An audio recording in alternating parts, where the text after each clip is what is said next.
അപ്പോൾ ഈ നഗരത്തിലെ റോഡുകളുടെ പഴി മുഴുവൻ കോർപ്പറേഷനാണ്. ഏത് റോഡായാലും അത് കോർപ്പറേഷൻ്റെ എന്നുള്ള രീതിയിലാണ്. പഴി കേൾക്കേണ്ടി വരുന്നുണ്ടോ? പഴി കേൾക്കുന്നതല്ല, ആളുകൾ പരാതി ദിനം തോറും വിളിച്ച് പറയുകയാണ്.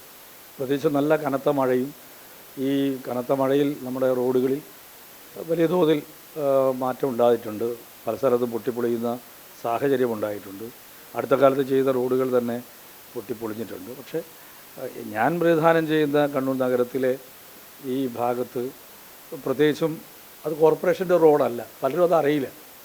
സ്വാഭാവികമായി അവർ നമ്മളെയാണ് വിളിക്കുന്നത്. പലരും കാണുമ്പോൾ പറയും, വിളിച്ചു പറയും. അതിന് ഉദാഹരണമാണ് നമ്മുടെ കോടതിക്ക് മുമ്പിലുള്ള റോഡ്. കോടതിക്ക് മുമ്പിലുള്ള റോഡ് PWD റോഡാണ്, അവർ ചെയ്യേണ്ട റോഡാണ്. അപ്പോൾ ആ കോടതിയുടെ മുമ്പിലുള്ള ബസ് സ്റ്റോപ്പിന് തൊട്ട് മുമ്പിൽ ഒരു വലിയ കുഴി രൂപം കൊണ്ടിട്ട് മാസങ്ങളായി. മഴ വരുന്നതിന് മുമ്പേ തന്നെ ഞാനത് PWD അധികൃതരെടുത്ത് പറഞ്ഞു, കത്ത് മുഖാന്തരം കൊടുത്തു. അതുപോലെ തന്നെ നമ്മുടെ സുനിത ഫർണിച്ചറിൻ്റെ മുമ്പിലുള്ള റോഡ്, അതും കോർപ്പറേഷൻ്റെ റോഡല്ല, PWD റോഡാണ്.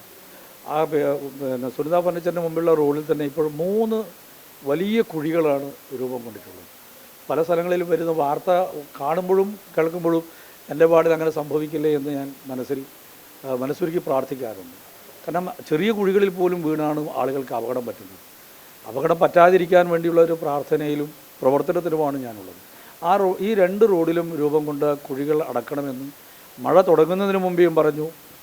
ആദ്യത്തെ മഴ കഴിഞ്ഞ് പിന്നീട് ഒരു ചെറിയ വേനൽക്കാലം വന്നപ്പോൾ ഒരാഴ്ച വേനൽ ഉണ്ടായി, മഴയൊന്നുമില്ലാത്തൊരു, അപ്പോഴും ഞാൻ അതിൻ്റെ ഉത്തരവാദപ്പെട്ട അധികാരികളെ വിളിച്ചു പറഞ്ഞു. നോക്കാമെന്ന് പറയുന്നതല്ലാതെ അത് ചെയ്യുന്നത്. കാരണം ഇപ്പോഴത്തെ പുതിയ മെറ്റലിങ് അല്ലെങ്കിൽ താരിങ് തന്നെയുണ്ട്. മഴ പെയ്താലും ഇളകിപ്പോകാത്ത വിധത്തിൽ ഒരു 2-3 ദിവസം നല്ല വെയിലുണ്ടെങ്കിൽ നമുക്ക് ഉറപ്പിച്ച് നിർത്താൻ കഴിയുന്ന സാധനങ്ങളുണ്ട്. പക്ഷേ ഒന്നും അവർ ചെയ്യുന്നില്ല എന്നുള്ളതാണ് വലിയ നിർഭാഗ്യകരമായ വസ്തുത. ഈ 2 റോഡുകളിലെ കുഴികൾ വളരെ വേഗത്തിൽ അടക്കുന്നില്ലെങ്കിൽ പ്രത്യക്ഷമായ സമരത്തിലിറങ്ങാൻ ജനപ്രതിനിധി എന്നതിൽ ഞാൻ ഉണ്ടാകും. അത് ഞാൻ അവരോട് പറയുകയാണ്. ഒരുപാട് പറഞ്ഞ് ഇത് കരയുന്ന കുട്ടിക്ക് പാലുള്ളൂ വരുന്ന അവസ്ഥ ദയനീയമാണ്.